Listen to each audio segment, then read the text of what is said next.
Trabajando con el Excel nos vamos a dar cuenta que nosotros podemos vincular ciertas rango de celdas o celdas individuales y a la vez arrastrar la fórmula, que es lo que ya estuvieron haciendo.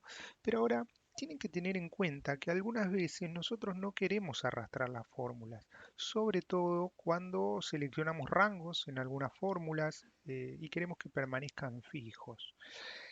Eh, Normalmente, cuando nosotros tenemos, ¿sí?,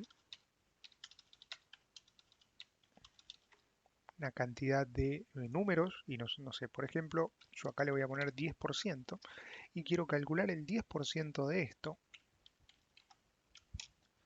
¿sí? 10% de 1000 es 100. Si yo arrastro esto, está mal, me está dando una información errónea. ¿Pero por qué? Acuérdense que arrastran con esto, ¿no? Esto ya se van habituando a hacerlo. Porque a medida que esto va bajando, también bajan las celdas que va seleccionando. Las primeras eran estas, pero acá esta ya no debería moverse, debería ser esta de acá arriba. Pero ahora cuando lo arrastro de nuevo, también vuelve a bajar. Entonces, esto que es una referencia relativa, es decir, si yo voy para abajo, todas las celdas que selecciono también van para abajo. Si yo voy para la derecha, arrastro para la derecha, todas las celdas que estaban seleccionadas se mueven hacia la derecha, es decir, se mueven en el mismo sentido. Nosotros podemos poner que una celda o un rango sea una referencia absoluta. Una referencia absoluta quiere decir que esa celda o ese rango no se mueva, ¿sí? En este caso, por ejemplo, yo la que no quiero que se mueva es esta de acá, ¿sí?, la del 10%. Yo para esto voy a tener que pararme arriba de entre la F y el 6, ¿sí?, la celda F6 que es esta, y voy a poner la tecla F4, ¿sí? Si no aparece con la F4 es lo mismo que ustedes adelante de la F y adelante del 6 le pongan un símbolo de pesos, es lo mismo. Se lo ponen a mano, es exactamente lo mismo. Así cuando arrastran todas las celdas, como verán, ¿sí?, se fueron moviendo salvo esa que quedó fija. ¿Y qué quiere decir este simbolito? Quiere decir el peso adelante del numerito 6 en este caso, quiere decir que queda fija la fila. Es decir, que si yo arrastro para arriba o para abajo, la fila no va a cambiar.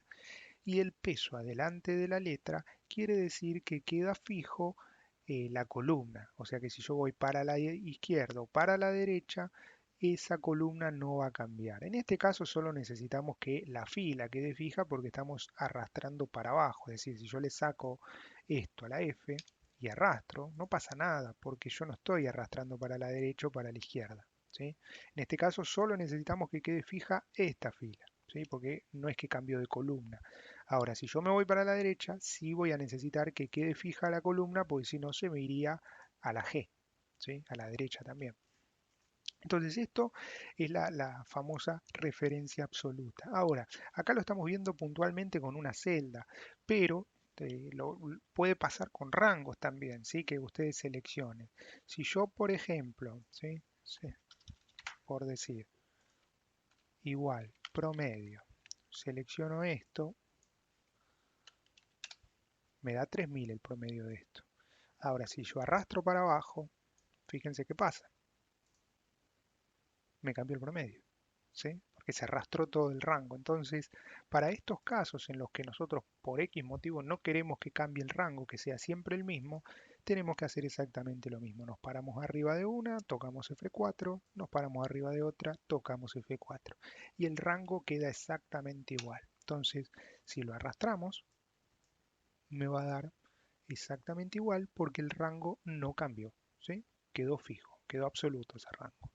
Entonces, no tiene mucho sentido con esta fórmula promedio, porque realmente no tiene mucho sentido, pero con las fórmulas que veamos más adelante sí. Entonces, para que ya vayan teniendo una idea de para qué sirve este símbolo peso adelante de la fila, adelante de la columna, ¿sí?, y en un rango, bueno, de los dos lados, desde hasta, ¿sí?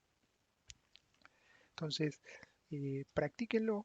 En el caso que arrastren y les dé cero, o les dé mal, o les dé error, Acuérdense siempre de esto, acuérdense de usar la referencia absoluta al arrastrar una fórmula, al llevar esta fórmula para la derecha, al llevar esta fórmula para abajo, ¿sí? En este caso está fijo, entonces no va a pasar nada, pero ¿qué pasa si no estuviese fijo? Daría error. Entonces tengan en cuenta esto a la hora de siempre armar las fórmulas en el Excel.